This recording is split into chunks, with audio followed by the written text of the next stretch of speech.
Body weight കുറയ്ക്കാനായിട്ട്, വണ്ണം ഒന്ന് ഒതുക്കാനായിട്ട് മാർക്കറ്റിൽ പല പ്രോഡക്ട്സും ഇന്ന് അവൈലബിൾ ആണ്. ഒരുപാട് വില കൊടുത്ത് നമ്മൾ പല സപ്ലിമെൻറ്റ്സും വാങ്ങിച്ച് ഷെയ്ക്കായിട്ടൊക്കെ അടിച്ചു കുടിക്കുന്നത് പല പേഷ്യൻസും വന്ന് പറയാറുണ്ട്. നമുക്ക് ഇത്രയും പൈസ ചിലവാക്കി പുറത്തുനിന്ന് വാങ്ങിച്ച് ഉപയോഗിക്കാതെ നമുക്ക് തന്നെ ചെയ്യാവുന്ന ഒരു ഡ്രിങ്കിൻ്റെ കാര്യമാണ് ഇന്ന് ഷെയർ ചെയ്യുന്നത്. ഇത് വണ്ണം കുറയ്ക്കാൻ മാത്രമല്ല, നമ്മുടെ പ്രോട്ടീൻ സപ്ലിമെൻറ്റ് ചെയ്യുന്നത് വഴി നമുക്ക് ഡെഫിഷ്യൻസീസ് ഉണ്ടാകാതിരിക്കാനും കൂടി ഹെൽപ്പ് ചെയ്യും എന്ന് മനസ്സിലാക്കുക. ഇപ്പോൾ ഇങ്ങനെയുള്ള ഹെൽത്ത് ഡ്രിങ്കുകളിലൊക്കെ അവരുപയോഗിക്കുന്ന ടെക്നിക്ക് ഇതാണ്. നമ്മുടെ കാർബോഹൈഡ്രേറ്റ് ഇൻടേക്ക് ഒഴിവാക്കി, അത് പ്രത്യേകിച്ചും അരി, ഗോതമ്പ് പോലുള്ള സാധനങ്ങൾ കംപ്ലീറ്റ് ആയിട്ട് ഒഴിവാക്കി അതിന് പകരം എന്തെങ്കിലും പ്രോട്ടീൻ ഷേക്ക് കുടിക്കുക, പ്ലസ് അതിൻ്റെ മൈക്രോ ന്യൂട്രിയൻസും വൈറ്റമിൻസും സപ്ലിമെൻറ്റ് ചെയ്യുക എന്നുള്ളതാണ് ഉദ്ദേശിക്കുന്നത്. അപ്പോൾ നമുക്ക് സ്റ്റൊമക്ക് ഫുള്ളായി എന്നൊരു തോന്നൽ ഉണ്ടാവണം. അതോടൊപ്പം നമുക്ക് വിശക്കുകയും ചെയ്യരുത്, എന്നാൽ നമ്മുടെ പ്രോട്ടീൻസ് ഡെഫിഷ്യൻ്റായി പോകരുത് എന്നുള്ളത്. പക്ഷേ ഇതിന് ഒത്തിരി ആയിരങ്ങൾ ചെലവഴിക്കേണ്ട ഒരു അവസ്ഥ വരാറുണ്ട്. പകരം നമുക്ക് ചെയ്യാവുന്ന കാര്യം വീട്ടിൽ തന്നെ നമുക്ക് പ്രിപ്പയർ ചെയ്യാവുന്നത്. അതിന് ആദ്യം എടുക്കേണ്ടത് കുറച്ച് കാഷ്യൂ നട്ട്സാണ്. 5-6 കാഷ്യൂ നട്ട് എടുത്താൽ മതിയാകും. ഈ കാഷ്യൂ നട്ട് നമുക്ക് വെള്ളത്തിൽ കുതിർത്ത് വയ്ക്കാം. അതൊരു 15 മിനിറ്റ് കുതിർത്ത് വെച്ചാൽ തന്നെ നല്ല സോഫ്റ്റ് ആകും. അതിലേക്ക് നമുക്ക് ഏലക്ക നല്ലപോലെ ഒന്ന് ചതച്ച് അതിൻ്റെ പുറന്തോട് മാറ്റി അതിൻ്റെ സീഡ്സ് എടുത്ത് അത് ചെറിയ ഗ്രൈൻഡറിൽ വെച്ച് നമുക്ക് തന്നെ അരച്ച് അതിൻ്റെ പൊടി എടുത്തിട്ട് ഈ കാഷ്യൂ നട്ട് കുതിർത്ത് വെച്ചിരിക്കുന്നതിലേക്ക് ആഡ് ചെയ്യാവുന്നതാണ്. അതോടൊപ്പം നമുക്ക് ഒരു ഈന്തപ്പഴത്തിൻ്റെ ഒരൊറ്റ ഒരെണ്ണം എടുത്താൽ മതിയാവും. ഈന്തപ്പഴത്തിന് മധുരം ഉണ്ടാകാം. അപ്പോൾ നല്ല സോഫ്റ്റ് ആയിട്ടുള്ള ഈന്തപ്പഴം കുരു കളഞ്ഞിട്ട് ഒരെണ്ണം മാത്രം ഇതിലേക്ക് ഇടുക. നമുക്കത് കഴിക്കാനായിട്ട് ടേസ്റ്റിന് വലിയ പ്രശ്നം ഉണ്ടാകരുത്, എന്നാൽ ഷുഗർ ആഡ് ചെയ്യുന്നതിന് പകരം നമുക്ക് ഈന്തപ്പഴത്തിൻ്റേതായിട്ടുള്ള വൈറ്റമിൻസും ന്യൂട്രിയൻസും കൂടെ കിട്ടുകയും ചെയ്യും എന്നുള്ളതാണ്. അപ്പോൾ ഇത്രയും ആഡ് ചെയ്തിട്ട് ഇത് മിക്സിയിലിട്ട് നന്നായിട്ട് മിക്സ് ചെയ്ത് നമുക്കതൊരു പാല് രൂപത്തിൽ തന്നെ എടുക്കാവുന്നതാണ്. എന്നിട്ട് നമ്മൾ ഇതിനകത്ത് മെയിനായിട്ടും ഉപയോഗിക്കുന്നത് അധികം ഷുഗർ കണ്ടൻറ്റ് ഇല്ലാത്ത ഒരു ഫ്രൂട്ടാണ് നമ്മുടെ തണ്ണിമത്തൻ തന്നെ. തണ്ണിമത്തനിൽ നല്ലപോലെ ഫ്ലൂയിഡ് കണ്ടൻറ്റ് ഉണ്ട് എന്നുള്ളത് കൊണ്ട് അത് നമുക്കൊരു ഫുൾ ആയിട്ടുള്ള ഫീലിംഗ് തരും. മാത്രമല്ല അതിൽ ഒത്തിരി കാലറി ആഡ് ചെയ്ത് പോകുന്നുമില്ല. പലപ്പോഴും നമ്മൾ വെയിറ്റ് കുറയ്ക്കാനായിട്ട് നോക്കുന്നവർ ശ്രദ്ധിക്കേണ്ടത്, നമ്മൾ ഒത്തിരി കാലറിയുള്ള ഫ്രൂട്ട്സ് കഴിച്ചെന്നാൽ പോലും നമുക്കത് വണ്ണം കൂടാൻ ഇടയാക്കും എന്നുള്ളതാണ്. പ്രത്യേകിച്ചും ഫ്രക്ട്രോസ് എന്ന് പറയുന്നത് ചിലപ്പോൾ ഗ്ലൂക്കോസിനേക്കാൾ കൂടുതൽ നമുക്ക് വണ്ണം ഉണ്ടാക്കാനും, മാത്രമല്ല അത് ലിവറിന് ഫാറ്റി ലിവറുള്ള പ്രശ്നമുള്ളവർക്ക് മദ്യപിച്ചില്ലെങ്കിൽ പോലും കരൾ രോഗിയാക്കാൻ പോലും കെൽപ്പുള്ള ഒരു സംഗതിയാണെന്ന് പ്രത്യേകം ഓർക്കുക. ഡയബറ്റീസ് ആയിട്ടുള്ളവർ ഒരു ദിവസം തന്നെ ഒരു പടല പഴമൊക്കെ കഴിച്ചിട്ട് ഇരുന്നാൽ അവരുടെ ഷുഗർ 400-500 ഒക്കെ ആകുന്നത് ചിലപ്പോൾ നിങ്ങൾ തന്നെ ശ്രദ്ധിച്ചിട്ടുണ്ടാവാം. അതുകൊണ്ട് പഴം എപ്പോഴും ഒത്തിരി നല്ലതാണ് എന്ന് വിചാരിക്കരുത്. 100 ഗ്രാം പഴത്തിൽ കൂടുതൽ ഒരു ദിവസം ഒരു ഷുഗർ രോഗി കഴിക്കാൻ പാടില്ല എന്നാണ് പ്രത്യേകം പറയാനുള്ളത്. അപ്പോൾ നമുക്ക് ഈ തണ്ണിമത്തൻ വളരെ സേഫായിട്ട് ഡയബറ്റിക് രോഗികളിൽ നമുക്ക് ഉപയോഗിക്കാവുന്നതാണ്. ഇതിനകത്ത് ആകെയുള്ള ഒരു കാര്യം, നമ്മൾ ഡേറ്റ്സ് ഉപയോഗിക്കുമ്പോൾ ഒറ്റ ഒരു ഈന്തപ്പഴം ഇടാൻ പാടുള്ളൂ. മാത്രമല്ല കാഷ്യൂ നട്ട്സ് 5-6 എണ്ണം മാത്രം മാക്സിമം ഉപയോഗിക്കുക. അപ്പോൾ ഈ തണ്ണിമത്തൻ ക്യൂബ്സ് ആക്കി അത് കട്ട് ചെയ്തിട്ട് അത് ചെറിയ ചെറിയ ക്യൂബ്സ് ആക്കി ഒരു ഗ്ലാസ്സിലേക്ക് ഇടുക. എന്നിട്ട് നമ്മൾ ഈ മിക്സിയിലിട്ട് പാലാക്കിയ അതിലേക്ക് കുറച്ച് വാട്ടറും കൂടെ ആഡ് ചെയ്ത് ഒരു 1/4 കപ്പ് അല്ലെങ്കിൽ ഒരു 1/2 കപ്പ് വെള്ളം ആഡ് ചെയ്തിട്ട് നമുക്കിത് നല്ലപോലെ ഒന്ന് മിക്സ് ചെയ്തെടുക്കുക. എന്നിട്ട് ഈ ക്യൂബ്സിൻ്റെ പുറമെ ഇതും കൂടി ആഡ് ചെയ്യാം.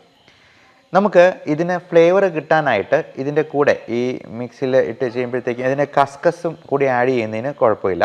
കസ്കസ് എന്ന് പറയുന്നത്, അല്ലെങ്കിൽ നമുക്ക് അത് പല പേരിൽ നമുക്ക് വിപണിയിൽ അവൈലബിൾ ആണ്, ബേസിൽ സീഡ്സ് എന്ന് പറയും. അപ്പോൾ ഇതും കൂടി ആഡ് ചെയ്ത് കഴിഞ്ഞാൽ നമുക്കതിനൊരു വേറൊരു ഫ്ലേവറും കൂടെ കിട്ടും എന്നുള്ളതാണ്. അപ്പോൾ ഈ കാഷ്യൂ മിൽക്ക് നമ്മൾ വെള്ളം ആഡ് ചെയ്ത് പ്രിപ്പയർ ചെയ്യുമ്പോഴത്തേക്കും അതിലേക്ക് കസ്കസും കൂടി ആഡ് ചെയ്യാവുന്നതാണ്. എന്നിട്ട് ഈ തണ്ണിമത്തൻ്റെ ക്യൂബ്സ് ഇട്ടതിലേക്ക് ഇതും കൂടി ഒഴിക്കുക. അപ്പോൾ നമുക്ക് തണുപ്പിച്ച് വേണമെങ്കിൽ അങ്ങനെ ചെയ്യാവുന്നതാണ്. ഇത് നമ്മൾ കുടിക്കേണ്ടത് രാത്രി ഡിന്നറിലേക്ക്, നമ്മൾ ഭക്ഷണം വൈകുന്നേരത്തേത് സ്കിപ്പ് ചെയ്തിട്ട് കുടിക്കുക എന്നുള്ളതാണ്. അതായത് വൈകുന്നേരം ഒരു 5 മണിക്ക് ശേഷം നമ്മൾ ഈ ഒരു ഡ്രിങ്ക് മാത്രം കുടിച്ച് ഒറ്റ ഗ്ലാസ് മാത്രം കുടിച്ചാൽ മതിയാവും. വേറെ ഒന്നും അതിൻ്റെ കൂടെ കാർബോഹൈഡ്രേറ്റ് ആയിട്ടൊന്നും കൊടുക്കാതിരിക്കുക, അധികം കാലറി അകത്തോട്ട് ചെല്ലാതിരിക്കുക എന്നുള്ളതാണ്.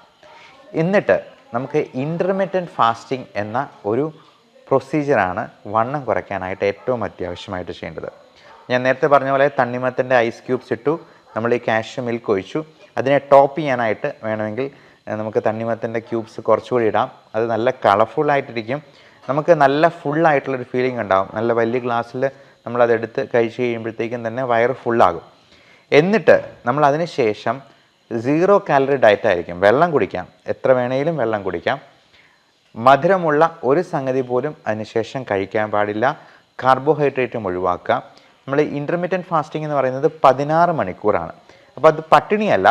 നമ്മൾ ഒരു 14 മണിക്കൂർ ഫാസ്റ്റ് ചെയ്ത് കഴിഞ്ഞിട്ട് പിന്നെ ഉള്ള 2 മണിക്കൂർ നമ്മുടെ ഫാറ്റ് ഉരുകാനായിട്ട് തുടങ്ങും. അപ്പോൾ ഇത് ഒരു തവണ ഒറ്റ ദിവസം നമ്മൾ ഡിന്നർ സ്കിപ്പ് ചെയ്തെന്നാൽ തന്നെ നമുക്ക് ഒരാളുടെ ബോഡി വെയ്റ്റ് 200 ഗ്രാം കുറയ്ക്കാമെന്നുള്ളതാണ്. നിങ്ങൾക്ക് സംശയം ഉണ്ടെങ്കിൽ അത് ടെസ്റ്റ് ചെയ്ത് നോക്കാം. നമ്മൾ ഈ ഫാസ്റ്റിംഗ് നമ്മൾ റിലീജിയസ് ആയിട്ട് ഉപവസിക്കാറുണ്ട്. പലപ്പോഴും മുസ്ലിം സഹോദരങ്ങളാണെങ്കിലും ക്രിസ്ത്യൻസ് ആണെങ്കിലും ഒക്കെ നമ്മൾ ഒറ്റ നേരം മാത്രം ഭക്ഷണം കഴിക്കാറുണ്ട്. ഈ ഒരു ഫാസ്റ്റിംഗ് റിലീജിയസ് ആയിട്ടുള്ള രീതിയിൽ തന്നെ നമുക്ക് ഡിന്നർ സ്കിപ്പ് ചെയ്യുന്നതിനേക്ക് ഉപയോഗപ്പെടുത്താം. ഇപ്പോൾ നമ്മൾ പലപ്പോഴും അതൊരു ത്യാഗമായിട്ടാണ് ചെയ്യുക. വിശന്നിരിക്കുന്നവരുടെ ആ വിശപ്പിൻ്റെ ആ കാഠിന്യം മനസ്സിലാക്കാനൊക്കെയാണ് നമ്മൾ നോമ്പ് ആചരിക്കുക. അപ്പോൾ അതുപോലെ തന്നെ ഈ ഡിന്നർ സ്കിപ്പ് ചെയ്യാനായിട്ട് ഈ പറഞ്ഞ സങ്കേതങ്ങളെല്ലാം ഉപയോഗിക്കുക. 5 മണിക്ക് ശേഷം 16 മണിക്കൂർ നേരത്തേക്ക് ഫാസ്റ്റ് ചെയ്തിട്ട് രാവിലെ ബ്രേക്ക്ഫാസ്റ്റ് അല്പം നേരത്തെ കഴിക്കുന്നതിൽ തെറ്റില്ല. അതായത് 7 പ്ലസ് ബാക്കിയുള്ള 16 മണിക്കൂർ 9 മണിക്കൂറും കൂടെ കഴിഞ്ഞ് രാവിലെ 9 മണിക്കോ അല്ലെങ്കിൽ ഒരു 10 മണിക്കോ ബ്രേക്ക്ഫാസ്റ്റ് കഴിക്കുക. അതുവരെയും നമ്മൾ 0 കാലറിയിലായിരിക്കണം. ഒരു തരത്തിലുള്ള കാലറിയും നമുക്ക് ഉള്ളിൽ ചെല്ലാൻ പാടില്ല എന്ന് പ്രത്യേകം ഓർക്കുക. എന്നിട്ട് ബാക്കി ഈ 16 മണിക്കൂർ വിട്ടിട്ടുള്ള 8 മണിക്കൂർ സമയമുണ്ടല്ലോ, ആ 8 മണിക്കൂർ സമയത്ത് നമ്മൾ കഴിക്കുന്ന ഭക്ഷണത്തിലാണെങ്കിലും കാലറീസ് ഒരുപാട് കയറിപ്പോകാതെ നമ്മൾ നോക്കണം. പ്രത്യേകിച്ചും നമ്മുടെയൊക്കെ ഒരു സ്വഭാവ രീതി വെച്ചിട്ട് നമ്മുടെ സംസ്കാരത്തിൻ്റെ ഭാഗമാണ് ഈ ചോറെന്ന് പറയുന്നത്. നമ്മൾ ഒരു പ്ലേറ്റ് നിറച്ച് ചോറെടുക്കും, എന്നിട്ട് അതിൻ്റെ അറ്റത്ത് ഒരു ഇത്തിരി പൂരം കറി എടുത്ത് കഴിക്കും. ശരിക്കും അങ്ങനെയല്ല വേണ്ടത്. നമ്മൾ ഒരു പ്ലേറ്റ് എടുത്തെന്നാൽ അതിൻ്റെ 4/1 ഭാഗം മാത്രമേ കാർബോഹൈഡ്രേറ്റ്സ്, അരിയാഹാരമാണെങ്കിലും ചപ്പാത്തി ആണെങ്കിലും, നമ്മൾ ചോറ് മാറ്റി വെച്ചിട്ട് 5 ചപ്പാത്തി കഴിച്ചെന്നാൽ ഒരു കാര്യമില്ല. അപ്പോൾ 1/4 ഭാഗം മാത്രം കാർബോഹൈഡ്രേറ്റ്സ്, ബാക്കി ഒരു 1/4 ഭാഗം പ്രോട്ടീൻസ്. അത് പയറ് വർഗ്ഗത്തിൽപ്പെട്ട അല്ലെങ്കിൽ കടല അല്ലെങ്കിൽ മുട്ടയുടെ വെള്ളയാണ് നല്ലത്. അതുപോലെ ചിക്കൻ കറി വെച്ചത്, മീൻ കറി വെച്ചത്, ചെറുമീനുകളാണ് ഏറ്റവും നല്ലത്. അങ്ങനെ എന്തെങ്കിലും പ്രോട്ടീൻ ഉൾപ്പെടുത്താം. അതോടൊപ്പം ഒരു 1/4 ഭാഗത്തേക്ക് നമ്മൾ പച്ചക്കറികൾ, ഗ്രീൻ ലീഫി വെജിറ്റബിൾസ്, മറ്റൊരു 1/4 ഭാഗത്ത് ഫ്രൂട്ട്സ്. അത് അധികം മധുരമില്ലാത്ത, നേരത്തെ പറഞ്ഞ പോലെ ഇപ്പോൾ പേരയ്ക്ക പോലുള്ള തണ്ണിമത്തൻ പോലുള്ള ഫ്രൂട്ട്സ് നമുക്ക് ഉൾപ്പെടുത്താം. കുക്കുംബർ പോലുള്ള സാധനങ്ങൾ വെയിറ്റ് കുറയ്ക്കാൻ വളരെ നല്ലതാണ്. ക്യാരറ്റും ബീട്രൂട്ടും, കാര്യം അത് മണ്ണിൽ അടിയിൽ വളരുന്നതാണെങ്കിലും നമുക്ക് ക്യാരറ്റും ബീട്രൂട്ടും കാലറി കുറഞ്ഞ ഭക്ഷണം തന്നെയാണ്. അതോടൊപ്പം നമുക്ക് ഈ ഭക്ഷണം കഴിക്കുന്നതിന് തൊട്ട് മുമ്പ് മരുന്ന് പോലെ കഴിക്കേണ്ട ചില സാധനങ്ങളുണ്ട്. നമ്മൾ പറയും 3 ഗ്ലാസ് വെള്ളം കുടിക്കണമെന്ന്. നല്ലപോലെ വെള്ളം കുടിച്ചാൽ തന്നെ നമുക്ക് ഇടയ്ക്ക് ഭക്ഷണം കഴിക്കാനായിട്ട് ഒരു വിശപ്പ് വരുമ്പോഴത്തേക്കും, ഒരു ആനലുണ്ടാകുമ്പോഴത്തേക്കും നമ്മളൊരു 3 ഗ്ലാസ് വെള്ളം കുടിക്കുമ്പോൾ തന്നെ ആ വിശപ്പ് അങ്ങ് അടങ്ങും. കാര്യം നമ്മുടെ ഹങ്കർ സിഗ്നൽസ് നമ്മുടെ വയറിൽ നിന്നും ഹൈപ്പോതലാമസിലേക്ക് പോയിട്ടാണ് നമുക്ക് ഹങ്കർ സിഗ്നൽ കിട്ടുക. അപ്പോൾ ഈ ഹങ്കർ സിഗ്നലിനെ നമുക്കൊന്ന് സപ്രസ് ചെയ്യാനായിട്ട് വെള്ളം കൊടുത്തെന്നാൽ തന്നെ മതിയാവും. നമ്മൾ ആ സമയത്ത് ചായയോ കാപ്പിയോ, ഈ ചായയും കാപ്പിയും കുടിച്ച് തന്നെയാണ് നമുക്ക് ഒത്തിരി കാലറി ഉള്ളിലോട്ട് പോകുന്നത്. പകരം നല്ല ശുദ്ധ വെള്ളം കുടിക്കുക. അതോടൊപ്പം അധികം കാലറി ഇല്ലാത്ത ഫ്രൂട്ട്സ് എന്തെങ്കിലും കഴിക്കുക. എന്നിട്ട് ഇത്രയും കഴിച്ച് വിശപ്പൊന്ന് അടങ്ങിയതിന് ശേഷം മാത്രമേ നമ്മൾ മെയിൻ കോഴ്സ്, അത് കാർബോഹൈഡ്രേറ്റ് ആണെങ്കിലും പ്രോട്ടീൻ ആണെങ്കിലും കൂടുതൽ കഴിക്കാൻ പാടുള്ളൂ. എന്നിട്ട് ഇതിനോടൊപ്പം നമുക്ക് കുഞ്ഞു എക്സസൈസായിട്ട് പലതുള്ളി പെരുവെള്ളം എന്ന കോൺസെപ്റ്റ് പരമാവധി ഉപയോഗിക്കാം. നമുക്ക് നമ്മുടെ ജോലികൾ തന്നെ പരമാവധി എനർജി സ്പെൻഡ് ചെയ്യുന്ന രീതിയിൽ ചെയ്യുക. അപ്പോൾ നമ്മൾ ഇപ്പം ഡോക്ടർമാരാകുമ്പോഴത്തേക്കും ഞാൻ ഒരു 50 പേഷ്യൻറ്റിനെ നോക്കുന്നുണ്ടെങ്കിൽ 50 പേരെ എഴുന്നേറ്റ് നിന്ന് അവരെ ഓസ്കൾട്ടേറ്റ് ചെയ്ത് നോക്കുക എന്നുള്ളതാണ്. അതുകൊണ്ട് 3 ഗുണങ്ങളുണ്ട്. ഒന്ന്, എനിക്ക് അത്രയും എനർജി കൺസ്യൂം ചെയ്യാൻ പറ്റും, കാലറി ബേൺ ചെയ്യാൻ പറ്റും. 2, പേഷ്യൻറ്റിനെ നന്നായിട്ട് നോക്കി എന്ന് അവർക്ക് ഒരു സംതൃപ്തി ഉണ്ടാവും. നന്നായി നോക്കി എന്നുള്ള സംതൃപ്തി എനിക്കും എൻ്റെ ജോലി ഭംഗിയായി ചെയ്തു എന്ന് എനിക്കും തോന്നും. അപ്പോൾ ഇത്തരത്തിൽ നമുക്ക് ലിഫ്റ്റ് ഉപയോഗിക്കാതെ കൂടുതലായിട്ട് ജോലി ചെയ്യാനായിട്ട് നോക്കാം, കൂടുതൽ സ്റ്റെപ്പ് കയറാനായിട്ട് നോക്കാം, കൂടുതൽ സമയം നടക്കാനായിട്ട് നോക്കാം. നമ്മൾ ഫോണിൽ സംസാരിക്കുന്ന സമയം ഇരുന്നുകൊണ്ടോ കിടന്നുകൊണ്ടോ സംസാരിക്കത്തില്ല, നടന്നുകൊണ്ടേ സംസാരിക്കുകയുള്ളൂ എന്നുള്ളത് ഉറപ്പ് വരുത്തുക. ഞാൻ നേരത്തെ പറഞ്ഞ പോലെ പലതുള്ളി പെരുവെള്ളം എന്ന കോൺസെപ്റ്റാണ് ഏറ്റവും നല്ലത്. നമ്മൾ ജിമ്മിലൊക്കെ പോയി 1 മണിക്കൂർ 2 മണിക്കൂർ എന്നൊക്കെ ആ ആരംഭശൂരത്വം കഴിയുമ്പോഴത്തേക്കും നമ്മളതൊക്കെ നിർത്തി വെച്ചിട്ട് വീണ്ടും പഴയപടി മൂടി പുതച്ച് കിടന്നുറങ്ങുന്ന ഒരു സ്ഥിതിവിശേഷത്തിലേക്ക് പോകാനിടയുണ്ട്. അതുകൊണ്ട് നമുക്ക് പതുക്കെ തുടങ്ങുക. Slow and steady wins the race എന്ന പ്രൊവർബ് ഓർക്കുക. പലപ്പോഴും ആൾക്കാർ ഒറ്റ മാസം കൊണ്ട് ആകെ 500 ഗ്രാമാണ് കുറഞ്ഞത് ഡോക്ടറെ എന്ന് പറയാറുണ്ട്. മതി, നമുക്ക് വെയിറ്റ് കൂടാതിരുന്നാൽ മാത്രം മതി. വെയിറ്റ് കുറയ്ക്കാൻ പറ്റിയില്ലെങ്കിൽ പോലും വെയിറ്റ് കൂടാതിരുന്നാൽ തന്നെ അത് നല്ല അച്ചീവ്മെൻ്റ് ആണ് എന്ന് വിചാരിക്കുക. നമ്മളെ തന്നെ മോട്ടിവേറ്റ് ചെയ്തുകൊണ്ടിരിക്കുക. ഒരു കാരണവശാലും നമുക്ക് ഇപ്പം പലപ്പോഴും 2-3 മാസം നല്ലപോലെ ഡയറ്റ് ചെയ്തിട്ട് ഒരു കല്യാണം കൂടുമ്പോഴത്തേക്കും തന്നെ ഈ പറഞ്ഞ എല്ലാ മേന്മകളും നഷ്ടമാകുന്ന ഒരു രീതി കാണാറുണ്ട്. അപ്പോൾ ഇതെല്ലാം നോക്കിയതിന് ശേഷം എക്സസൈസ് നമ്മൾ പരമാവധി ചെയ്യുക.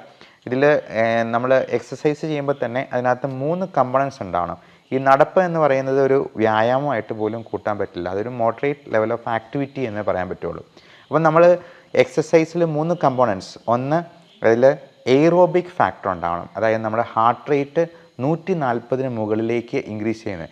അത് നല്ല സ്പീഡിലൊന്ന് ഓടുകയോ സ്പീഡിൽ സ്റ്റെപ്പ് കയറുകയോ അതല്ലെങ്കിൽ ജമ്പിങ് ജാക്സ് നമുക്ക് തന്നെ ഒരു 100-200 പ്രാവശ്യം അവിടെ നിന്ന് ചാടുകയോ ചെയ്തെന്നാൽ അത് സാധ്യമാവുന്നതാണ്. 2, ഇതിന് ഒരു സ്ട്രെച്ചിങ് ഫാക്ടർ ഉണ്ടാവണം. നമ്മൾ പുഷപ്പ് ചെയ്യുമ്പോഴും നമ്മുടെ ജോയിൻറ്റ്സ് സ്ട്രെച്ച് ചെയ്യുന്നത് പോലെ നമുക്ക് എല്ലാ ജോയിൻറ്റ്സിനും സ്ട്രെച്ചിങ് കൊടുക്കുന്ന രീതിയിൽ ഉള്ള എക്സസൈസ് അതിൻ്റെ ഭാഗമായിട്ടുണ്ടാവണം. ഇപ്പോൾ സ്ക്വാറ്റ്സ് പോലുള്ള എക്സസൈസോ അല്ലെങ്കിൽ സ്ട്രെച്ചിങ് എക്സസൈസ്, പുഷപ്പ് പോലുള്ള എക്സസൈസോ ഒക്കെ അതിനകത്തൊരു സ്ട്രെച്ചിങ് ഫാക്ടർ. പുഷപ്പിൽ തന്നെ aerobic, stretching and strengthening factor 3 വരുന്നുണ്ട്. അപ്പോൾ 3ാമത് പറഞ്ഞ കാര്യം സ്ട്രെങ്തനിങ് ആണ്. നമ്മുടെ മസിൽസിനെ എല്ലാം ബിൽഡ് ചെയ്യാനായിട്ട് നമുക്ക് വെയിറ്റ് കുറയ്ക്കാനായിട്ടും മസിൽ സ്ട്രെങ്തനിങ് എക്സസൈസ് ചെയ്യണം. അപ്പോൾ പലപ്പോഴും വെയിറ്റ് കുറയ്ക്കുന്ന കാര്യത്തെക്കുറിച്ച് ആലോചിക്കുമ്പോഴത്തേക്കും ഈ മസിൽ സ്ട്രെങ്തനിങ് അല്ലെങ്കിൽ അത് ചെയ്യുന്നതിനെക്കുറിച്ച് ആൾക്കാർ ചിന്തിക്കത്തില്ല. അപ്പോൾ പ്രോട്ടീൻ സപ്ലിമെൻറ്റ് ചെയ്യുകയും വേണം, അതോടൊപ്പം നമ്മൾ മസിൽ സ്ട്രെങ്തനിങ്ങും വ്യായാമങ്ങളും കൂടി ചെയ്യണം. അപ്പോൾ ഡംബൽ ഉപയോഗിച്ച് ചെയ്യുന്നതും ഒക്കെ ഈ മസിൽ സ്ട്രെങ്തനിങ് എക്സസൈസിൽ പെടുന്നതാണ്. അപ്പോൾ ഇങ്ങനെയെല്ലാം നോക്കി നമ്മൾ കൃത്യമായിട്ടുള്ള ഒരു സ്ലോ ആൻഡ് സ്റ്റഡി ആയിട്ട് നമുക്ക് വെയിറ്റ് കുറച്ചാൽ മതി. നമുക്ക് പെട്ടെന്ന് വെയിറ്റ് കുറയ്ക്കുന്ന എന്തെങ്കിലും തരത്തിലുള്ള കാര്യങ്ങളിലേക്ക് നമ്മൾ പോകാതിരിക്കുക. അതിനുള്ള മരുന്നുകൾ പലപ്പോഴും പറയാറുണ്ട്. അത് ഏറ്റവും സേഫ് ആയിട്ടുള്ള മരുന്നുകൾ മാത്രം നിങ്ങളുടെ ഡോക്ടറോട് ചോദിച്ചിട്ട് മാത്രം ഉപയോഗിക്കുക. പലപ്പോഴും ഷുഗറിന് കൊടുക്കുന്ന മെറ്റ്ഫോമിൻ ഗുളിക പോലും വെയിറ്റ് കുറയ്ക്കാൻ സഹായിക്കുന്നതാണ്. അതോടൊപ്പം നമ്മൾ പലപ്പോഴും ഈ ഡിപ്രഷൻ, ആങ്സൈറ്റി പോലുള്ള പ്രശ്നങ്ങളുണ്ടെന്നുണ്ടെങ്കിൽ അതിന് കൊടുക്കുന്ന മരുന്ന് അല്പം ഉറക്കം കൂടി ഉണ്ടാക്കും.